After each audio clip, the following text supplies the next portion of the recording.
Hello everybody and welcome to my final screencast. The role played by race, class, and gender in American history cannot be overlooked, and just as human beings go through changes from infancy to adulthood, so too society in America has evolved over time. In society, people are defined by their race, class, or gender to which they belong. Oftentimes, these three factors affect and influence how people interact with each other. Although society has evolved throughout history, we can still feel how race, class, and gender affect us today.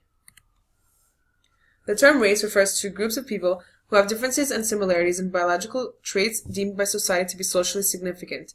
The idea of racism in American history started to change with the rise of anti-racial political struggles. The overriding issue has been slavery. It took the Civil War to end slavery, but the impact of slavery continued to affect America. Our present concept of race only goes back to the 18th century, such as what we see in Alexander Falconbridge's account of the slave trade, Frederick Douglass's narrative on his life as a slave, and Rosa Parks' initiative to end it all. Frederick Douglass was an influencer who helped us shape the definition of race. He was an African American who escaped slavery in Maryland and eventually became a national leader of the abolitionist movement in Massachusetts and New York. The narrative of the life of Frederick Douglass was influential in promoting the cause of abolition.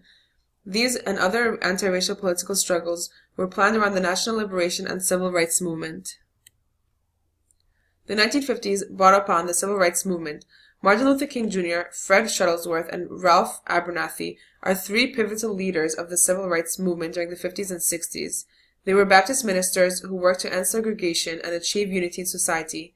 They wanted everyone to be treated equally. Martin Luther King Jr. became to be known as the moral leader of the nation. He worked endlessly to ensure that black people will be given the same civil rights whites enjoyed. Martin Luther King Jr. was known for his motivational speeches, where he succeeds in providing hope to the people. Martin Luther King Jr. had a desire to have all men treated equally. He successfully changed history using a nonviolent approach, which truly made its mark. From the beginning of history, there has always been a socioeconomic or a class divide among the nation. Since the days when settlers first set foot on this land, there has been a divide. In early American history, there were wealthy merchants and planters in the colonies. Today, we still experience classism in our societies. Alan Lott's essay Class comes to the conclusion that class and classification are dynamic processes, more the result than the cause of historical events, and subsequently that the United States cultural forms do not so much belong to a given class or class fraction as they become sites in which class struggles are fought out. The essay Class discusses how class plays an important role in the United States. Lott describes the sub-idea of the consciousness of class in the United States. This class consciousness has existed ever since the first settlers of early America and has existed throughout American cultures of today. According to Lott, people of class meant people with money from influential families. Lott also refers to class as a dynamic process that is a direct result of historical events. American people have accomplished and evolved a lot since the dark times of slavery. Throughout history, clothing has been a way that the wealthy distinguish themselves from the rest of the population. In the 1800s, the wealthy would import trendy clothing from England. A dress like the one seen in the afternoon dress would be an example of the type of dress that would belong to a woman of the upper class.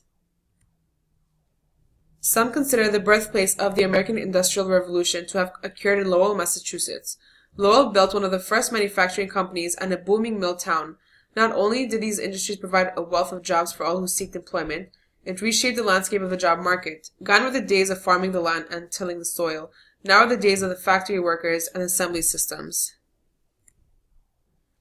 The early 1900s was known as the Progressive Era, which was a period of widespread social activism and political reform across the United States. In the 1920s, approximately half of the nation's wealth was in the hands of the 200 largest corporations. The economy became dominated by industry. The South became poorer due to its lack of industrialization. Wealth was transferred from farmers to industries. On Black Friday, October 29, 1929, the stock market crashed, which started the Great Depression. One of the causes was the huge inequality in the distribution of wealth. During this time, the rich accounted for a third of the wealth. By 1933, a quarter of the workforce was unemployed. The term middle class became frequently used after World War II. In the 1940s, the class expanded around this time due to an increase in education, prosperity, and white-collar jobs. By the 20th century, American history has experienced a social transformation with the creation of the blue-collar working class. This class structure has proven that citizens are able to climb the social ladder and live better lives. No class in history has ever risen faster than the blue-collar worker. As Lott explains, the blue-collar class gives people social mobility. For centuries, women have experienced oppression and inequality. It took a long time for any progress to occur. It was believed that gender roles in colonial America helped to maintain family structure.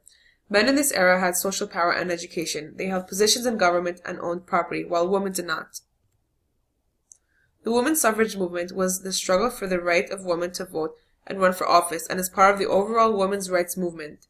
In the mid-19th century, women in several countries, most notably the US and Britain, formed organizations to fight for suffrage. In this photograph, we see R.C. Beadle and A.H. Brown, the Men's League for Women Suffrage of New York, receiving the National Women's Suffrage Association banner from Frances Jorkman in a rooftop ceremony. During the Victorian period, men and women's roles became more sharply defined than in any other time in history. In earlier centuries, it had been usual for women to work alongside husbands and brothers in the family business. During the Progressive Era, many changes have occurred.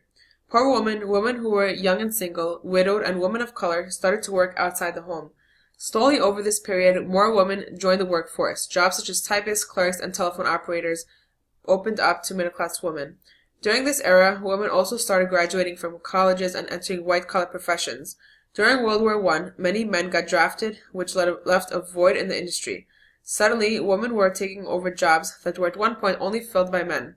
The feminist movement was born to form the realization that women can and did work as efficiently as men.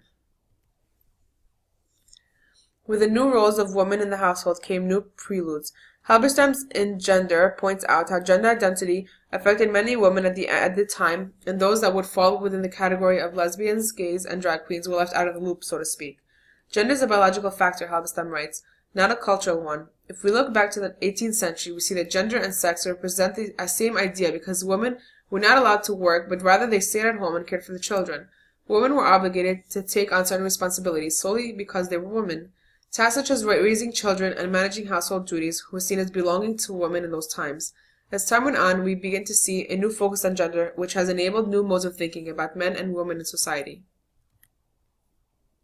The 30s brought the Great Depression, where women who had jobs were ridiculed for taking jobs for men. During the 1930s, minimum wages for women were set lower than it was for men who were doing the same job. By the 20th century, American history has experienced a social transformation with the creation of the blue-collar working class. This class structure has proven that citizens are able to climb the social ladder and live better lives. No class in history has ever risen faster than the blue-collar worker. As Lott explains, the blue-collar class gives people social mobility. After all, America is the land of opportunity.